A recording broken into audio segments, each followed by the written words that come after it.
Gembalakanlah kawanan domba Allah. Gembalakanlah kawanan domba Allah yang ada padamu, jangan dengan paksa, tetapi dengan sukarela sesuai kehendak Allah. Dan jangan karena mau mencari keuntungan, tetapi dengan pengabdian diri. 1 Petrus 5 ayat 2.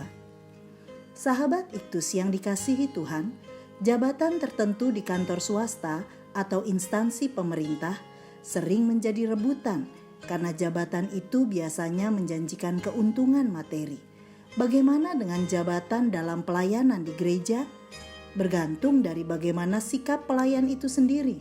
Ia bisa saja melihat pelayanan sebagai tempat mencari keuntungan, tetapi bisa juga melihatnya sebagai kesempatan untuk mengabdi kepada Tuhan. Meneladani Sang Gembala Agung, Yesus Kristus, begitulah para pelayan seharusnya menjalankan tugas pelayanannya dan menjadi teladan bagi jemaat yang dilayaninya. Rasul Petrus sebagai pemimpin jemaat menasihati para pelayan Tuhan agar melaksanakan tugas pelayanan dengan menempatkan diri sebagai gembala dan menempatkan jemaat sebagai kawanan domba yang memerlukan pemeliharaan secara rohani. Gembalakanlah kawanan domba Allah merupakan perintah penggembalaan jemaat dengan beberapa prinsip. 1. Jangan dengan paksa tetapi dengan sukarela. Rasul Petrus menasihati para pelayan jemaat untuk tidak melayani dengan terpaksa. Segala sesuatu yang dilakukan secara terpaksa atau dipaksa hanya akan dikerjakan secara formalitas, malah cenderung dilakukan dengan sembrono. Ciri orang yang melakukan dengan paksa adalah selalu bersungut-sungut karena melihat pelayanan sebagai satu beban dan bukan sebagai hak istimewa. Sikap terpaksa dilakukan oleh seorang gembala upahan. Dia tidak akan tahan menghadapi tantangan dan sangat mudah undur. Tetapi pelayan yang baik tidak undur karena tantangan. Ia berani menghadapinya dengan penuh tanggung jawab. Bandingan Yohanes 10 ayat 11 sampai 13. Inilah yang sesuai dengan kehendak Allah, yaitu jika seorang melayani Tuhan dengan sukarela. Hal ini ditandai dengan rasa antusias dan ia menjadi efektif dalam pelayanan. 2. Jangan karena mau mencari keuntungan, tetapi dengan pengabdian diri. Apa arti melayani dengan mencari keuntungan? Istilah yang digunakan adalah demi memperoleh uang yang kotor, atau keuntungan yang memalukan, atau dapat diartikan karena ketamakan akan uang. Rasul Petrus memperingatkan akan tabiat dosa yang dapat melekat dalam diri seorang pelayan. Hanya bila seorang tinggal dalam Kristus, ia dapat lepas dari tabiat dosa dan motivasi yang salah dalam pelayanan. Lawan dari mencari keuntungan adalah melayani dengan pengabdian diri, dengan kata dasar hamba atau pelayan. Seorang yang melayani dengan ketulusan, bahkan disertai kerelaan untuk berkorban. Rasul Petrus mengawali perikop ini dengan memperkenalkan dirinya sebagai saksi penderitaan Kristus. Ayat 1. Agar para pelayan dapat meneladani Kristus dalam kerelaannya menderita, bahkan mati sebagai gembala yang baik, yang menyerahkan nyawa untuk domba-dombanya. Yohanes 10 ayat 11. Kristuslah teladan dalam melayani. 3.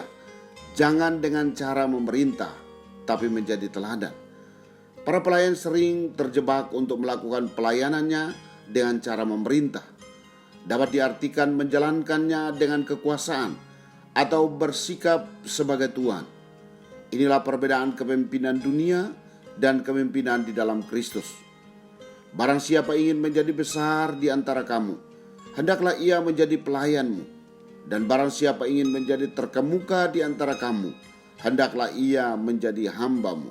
Matius 20 ayat 26 dan 27. Lalu bagaimana cara efektif seorang pelayan dalam mengerjakan tanggung jawab pelayanannya?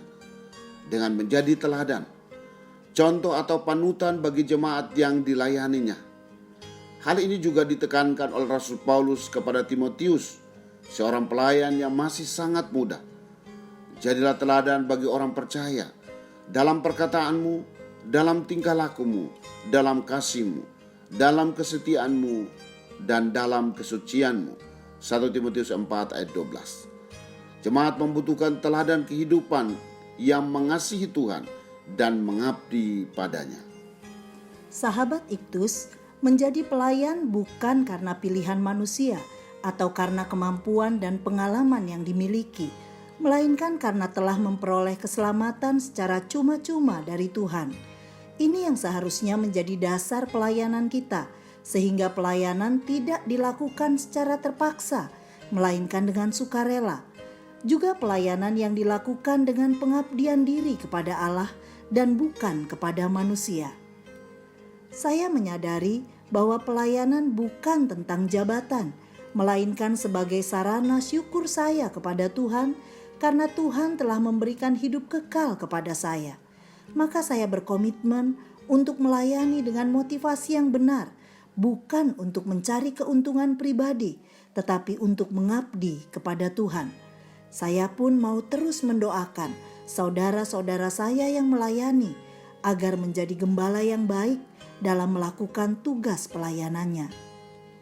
Sahabat Iktus yang dikasihi Tuhan, apakah saya telah mengambil bagian dalam pelayanan secara sukarela sebagai ungkapan syukur saya kepada Tuhan? Adakah motivasi yang tidak benar dalam pelayanan yang saya lakukan? Sudahkah saya menjadi teladan dalam kehidupan saya di tengah-tengah jemaat?